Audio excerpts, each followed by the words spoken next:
Evening, friends. God bless you. And today we are going to continue our study in evolution and Bible. And today we are going to focus on the lifespan that we are seeing. People were living before flood happened on Earth, 800, 900 years. We know that now that according to evolution theory, about 20 billion years ago, the Big Bang happened and the whole universe came in existence. And about 4.6 billion years ago, Earth was formed, and from a single organism to complex human organism, humans came in existence about 30 million years ago. While according to Bible, God created heaven and earth. If you read Genesis, couple of few chapters in the beginning, and according to creation, the timeline, God created heaven and earth about 6,000 years ago, and about 4,400 years ago, the great flood, we call it a Noah's flood, happened on earth. Now, if you read the Bible, you know that people were living long time. From Adam to Noah, people were living 900, 800 years. And how you can explain the length they were living? Well, according to Bible, the earth was covered under some protective layer of water.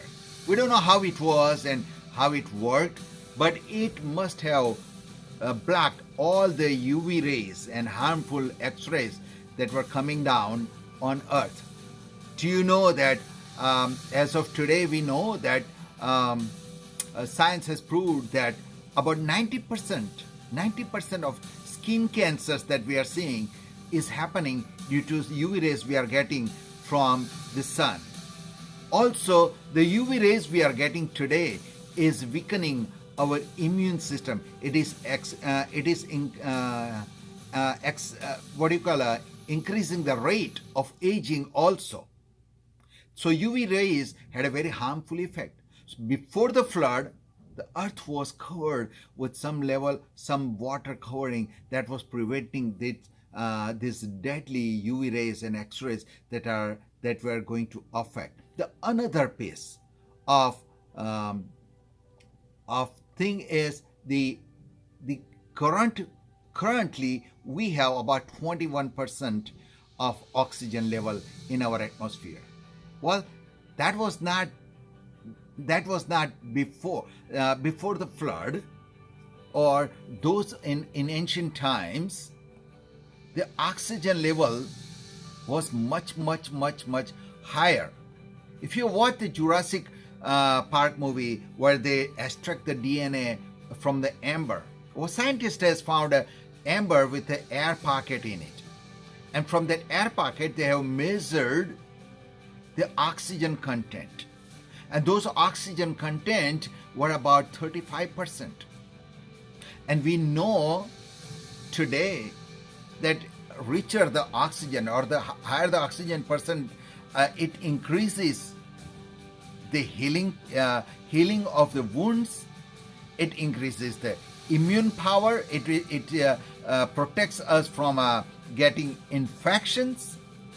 Lot of hospitals, if you see today, has this called hyperbaric oxygen chambers, where in hyperbaric oxygen chambers you have the oxygen contents are higher, and where there is a higher oxygen contents, the healing happens fast.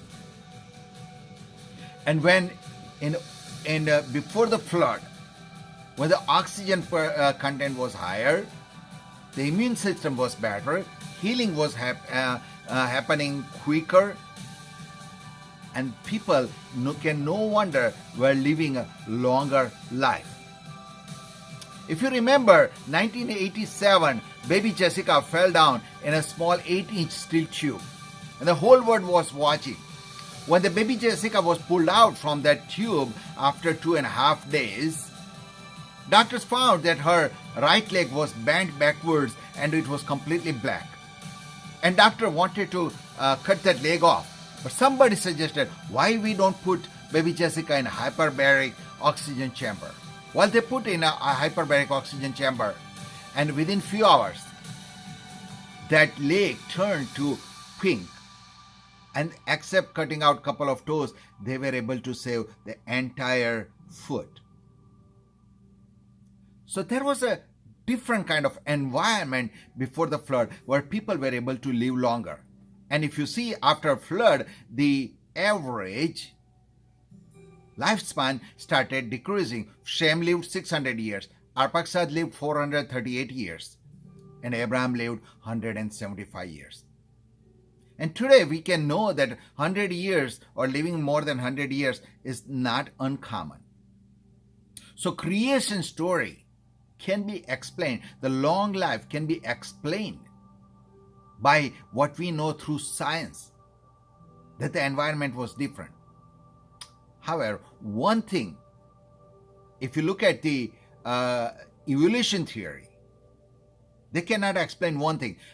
According to evolution theory, there was no oxygen on Earth in the beginning. Up to 3.6 billion years ago, there was no oxygen at all on the Earth. And by the end of Cretaceous time period, the oxygen percent dropped from 35 to 28, and we are living today at 21% oxygen level. Now, if in Cretaceous time, if the oxygen dropped from 35 to 28%, how can dinosaur lived? There is a big dinosaur, 80 feet tall, called Apatosaurus. Apatosaurus is the tallest. It's a tall dinosaur. However, scientists are puzzled with one thing, that this big dinosaur has a nostrils of a horse. If the dinosaur has a nostrils of horse and your oxygen percent has decreased to 28%, how these dinosaurs lived? The evolution theory cannot explain, science cannot explain. And now some of the scientists are mentioning, or they're suggesting a new theory called the dinosaurs died due to deprivation of oxygen. But in Cretaceous time, how dinosaurs lived, that evolution theory, according to the timeline, they cannot explain. We'll study more on dinosaurs in future videos. But today I just wanted to point out that according to evolution theory, there was no oxygen, and then suddenly we have about 35% oxygen, and then it started dropping it down again. It does not explain a lot of evolution theories that we are studying in schools. So friends, if you look at the creation theory, that God has created earth 6,000 years ago, and before Noah's flood that came in 4,400 years ago, the earth was covered with water that protected humankind from UV rays, harmful ultraviolet rays, X-rays, rich oxygen. That is the answer for a long life of people living before the flood time. Bible is true. Bible's promises are true. The creation story is true. God bless you and thank you.